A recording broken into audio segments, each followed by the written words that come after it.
जैसे इस सवाल पहले मुझसे कुछ पूछा ना, कहाँ से आए हो, तो उसको बहुत सारे जवाब देता था मैं। कभी बोलता था कैलाश से आया हूँ, कभी बोलता था मैं कुंड से आया हूँ, कभी बोलता था यहाँ से आया हूँ।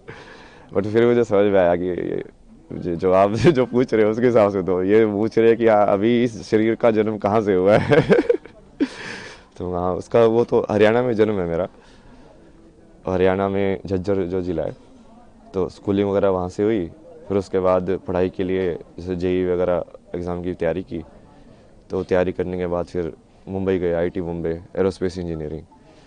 एरोस्पेस इंजीनियरिंग के बाद वही उसको ऐसे समझ में आया कि ये आधा अधूरा ही है, कि इससे तुमको क्या मिलेगा, मतलब ठीक है पैसे तो मिल जाएंगे, बट वो क्या तुम वो वाली चीज़ पूरी लाइफ भर कर सकते हो क्या सेम।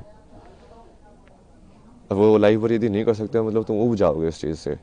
तो मेरे को वैसा चाहिए था, लाइक पूरा जॉब, लाइक हाँ ऐसी चीज़ मुझे मिल जाए जो मैं करता रहूँ, बस मज़ा आता रहे, लाइफ चली जाए पूरी।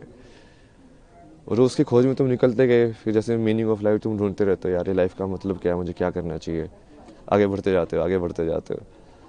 उसमें बहुत सारे ऐसे रास्ते आए, बहुत सारी चीज़ें हुई बीच बीच में, यहाँ वहाँ मोड़ आए बहुत सारे। धीरे धीरे आके फिर तुमको वही फाइनली वही तुम ऐसे ही देखते हो कि जो होना होता है वो वैसे ही होता है। तो वैसे ही हुआ, सत्य तक पहुंचा मैं जैसे भी पहुंचा। लड़खड़ा के भटक भटक के। फिर उसके बाद अभी तो जैसे फिर उसको समझ में आया कि अभी जो भारत का जितना भी ये वैदिक जो ज्ञान बोलते हैं या पुराना जो संस्कृति ज्ञान बोलते हैं, वो सारा का सारा उसी के ऊपर डिपेंडेंट है। मतलब अपने जितने भी हैं ये नाट्य शास्त्र या जो भी बनाए गए हैं, वो सब आध्यात्म को केंद्र बिंदु लेके बनाए गए हैं। सब राग जो डिज़ाइन हुए हैं, म्यूज़िक से लेके परफॉर्मेंस से लेके, फिर रहन सहन से लेके, फिर जो जो परिवार का जो विधि है, शादी का विधि है, संस्कार जो होते हैं बच्चों के सारे ये उस चीज़ को केंद्र बिंदु लेके डिज़ाइन किए गए हैं पूरा सिस्टम। जो पूरा जो जैसे आश्रम की व्यवस्था थी पहले कि हाँ ब्रह्मचर्य आश्रम होगा, गृहस्थ आश्रम होगा, तो वो पूरा वैसे ही उन्होंने बनाया है कि अब इस माया में तुम कैसे डिज़ाइन करो कि वो आध्यात्म वाला जो कनेक्शन है वो बना रहे, कि लोग खो ना जाए ज़्यादा।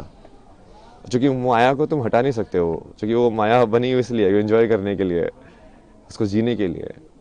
बट वो यदि कनेक्शन टूट जाएगा, जो कि अभी काफ़ी टूटा हुआ है, अभी लोगों को वही लगता है कि ये सब अलग अलग है।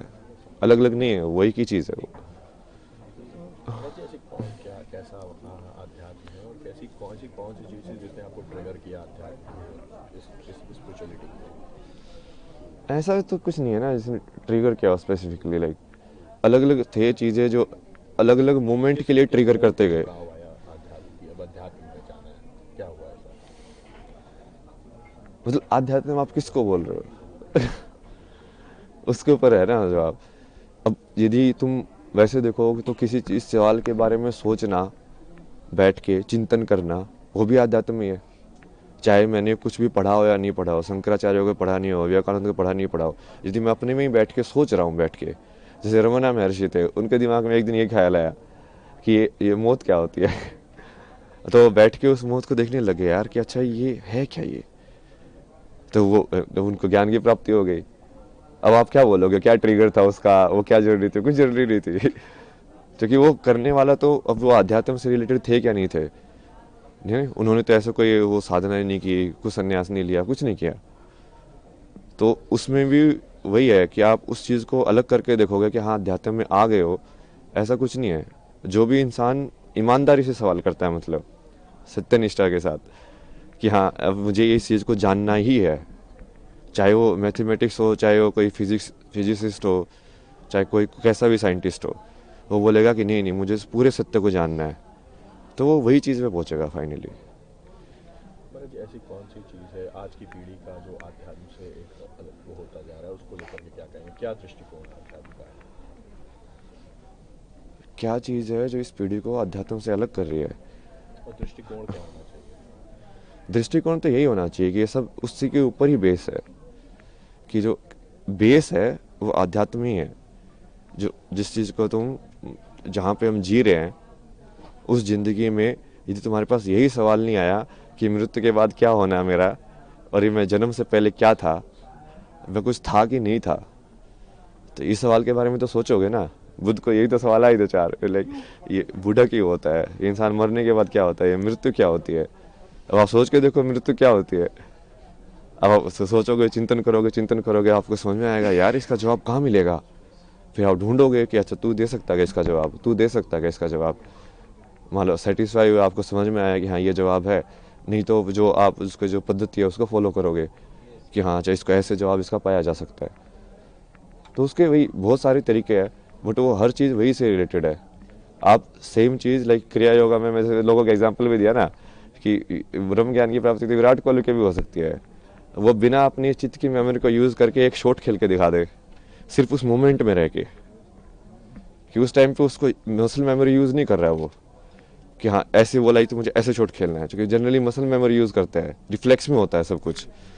बिना रिफ्लेक्स यूज़ किए उस प्रेजेंट मेमोरी में रह के यदि वो मूवमेंट कर सकता है तो वो क्रिया योगी बन जाएगा। ऐसे डांसर लोग भी कर सकते हैं कि यदि उस पूरी मोमेंट को वो एम्बॉडी करे, पूरा चेतना के अंदर आए कि हाँ मेरा हाथ ऐसे घूम रहा है, पूरा देखेंगे हाँ वो क्रिया हो कैसे रही है, तो वो भी क्रिया योगी बन सकते हैं। तो ये कोई ऐसा नहीं है ना कि वो असली ज़िंदगी से सेपरेट है, ये एक ही चीज़ है। वो बस आप कितनी डेप्थ में उसको देखना चाहते हो उसके ऊपर है। अभी हम पूरा सुपरफिशियल उसमें देख रहे हैं, और इसके भी बहुत सारे कारण हैं। मतलब ये पश्चिमी सभ्यता का असर है। अब ये सुबह जैसे वो फ्रांस में एक थी, उनसे बात हो रही थी, वो यही बता रहे थे कि वहाँ पे तो लोग बहुत क्लोज्ड है, मतलब, और वहाँ पे लोगों को इन सब चीज़ों में इंटरेस्ट नहीं होता है। लाइक सब इंडिविजुअलिटी में और लाइक मटेरियलिज्म को और के चक्कर में पड़े रहते हैं, जो थोड़ा बहुत असर हमारे ऊपर भी हो गया है। क्योंकि वो अब हम हमारे पर वो राज करके गए थे, हमारे अंदर इन्फीरियरिटी कॉम्प्लेक्स आ गया कि इनके अंदर कुछ तो बढ़िया होगा जिसकी वजह से ये हमसे पावरफुल बन पाए। तो हम फिर वो चीज़ को उसके पीछे पड़े हुए कि इनके पास जो था हम भी वही चीज़ सीखें ताकि वो चीज़ रिपीट ना हो। लेकिन वो सही अप्रोच नहीं है, क्योंकि उनकी हालत देखो ना, यूएसए के अंदर 50% लोग मेंटल हेल्थ प्रॉब्लम्स में हैं। अब क्या हो, ऐसा बनना चाहते हो आप, ऐसा बनाना चाहते हो देश को? और अभी विदेशी जो होते हैं वो आध्यात्म की ओर आ रहे हैं, हमारे यहाँ आ रहे हैं, लेकिन जो हमारे लोग हैं वो कहीं ना कहीं विदेशी परंपरा को अपना रहे हैं, ऐसा क्यों? ये यही है ना, उसकी वजह से हो ये। अब जैसे आपके ऊपर मान लो कोई आपसे ज़्यादा ताकतवर है, तो आप सोचोगे यार इसके पास ऐसी कौन सी शक्ति है कि इसको ज़्यादा ताकतवर बना रही है मेरे से, तो आपका भी रुझान उसी की साइड होगा। तो आप सोचोगे यार ये लोग साइंस पढ़ के, ये एटम बम बना के, हथियार बना के ये दुनिया पे राज कर सकते हैं, तो मैं इससे बड़ा हथियार बनाऊं। तो सब उसी रेस में पड़ जाते हैं फिर वो, बट उस रेस का तो कोई अंत ही नहीं है भाई। जी।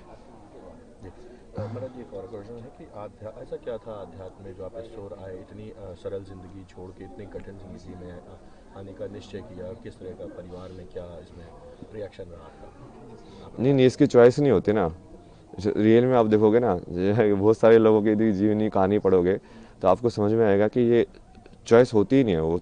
क्योंकि तुमको यदि वो चीज़ की तरफ रुझान है ना, तो तुम इस लाइक उसको चीज़ तुमको खींचती रहेगी अपने साइड, उस लाइक वो बुलाती रहती है कि हाँ, अब तुम जाते रहते हो उसके साइड, एक के बाद एक के बाद एक। तुम चाहोगे कि नहीं नहीं मैं फिर से लाइक इस चीज़ में जाऊँ मेन स्ट्रीम में, बट वो होगा ही नहीं, तुम खुशी नहीं रहोगे। अब तुमको हमेशा ऐसे लगता रहेगा यार नहीं यार ये मेरे लिए नहीं बना है, ये मेरे लिए नहीं बना है। तुमको कुछ और करना है, तुमको कुछ और करना है। किस तरह की जॉब थी महाराज जी आपकी? क्या जॉब थी आपकी? जॉब तो बहुत सारी अलग अलग टाइप की किया है मैंने। लाइक अभी जो लास्ट जॉब थी वो तो इसमें थी यूआई यूएक्स के अंदर, ये ऐप्स वगैरह डिज़ाइन करना, वेबसाइट डिज़ाइन करना, इसका फ्लो वगैरह डिज़ाइन करना। उससे पहले जैसे जिसमें भी काम किया मैंने, ये ट्रैवल फोटोग्राफी या डिसोर्स करके एक प्रोजेक्ट आईआईटी बॉम्बे का गवर्नमेंट स्पॉन्सर प्रोजेक्ट था। उसमें बेसिकली वो डॉक्यूमेंट करने के लिए इंडियन आर्ट्स एंड क्राफ्ट और हिस्ट्री को, तो उसके थ्रू ऐसे मैं बहुत जगह पे घूमा, बहुत सारी चीज़ें डॉक्यूमेंट किए मैंने, पुराने टेम्पल्स लाइक पेंटिंग स्टाइल्स और ये सब। उसके बाद जैसे इसमें भी काम किया मैंने, मैगजीन्स वगैरह में, फिल्म मेकिंग भी की मैंने, डॉक्यूमेंट्री फिल्म्स में मेरी लाइक फिक्शन फिल्म भी है बहुत सारा कंटेंट है भाई। महाकुंभ को लेकर के क्या संदेश देंगे? किस तरह की व्यवस्थाएं लगी आपको? क्या व्यवस्था तो सही है। अब उसमें मेन जैसे मैं तो ये चाहता हूँ ना कि ये सारी चीज़ें सिर्फ आध्यात्मिकता से लिमिटेड ना हो। यहाँ पे बेसिकली महाकुंभ के अंदर देश के सबसे बड़े बड़े साइंटिस्ट भी आने चाहिए। वो इसरो के साइंटिस्ट वही बैठ के तुम डिस्कस करो ना विज्ञान को, और वो बोलो उन बाबा को कि यदि तुम्हारे पास ज्ञान है तो तुम इस चीज़ का भी जवाब दो तो वो जब चीज़ें मिलेंगी तभी होगा एक साथ वो, कि वो तभी वो समझ में आएगा कि हाँ ये चीज़ें तो जुड़ी हुई हैं। परिचय देना? अभय सिंह हरियाणा से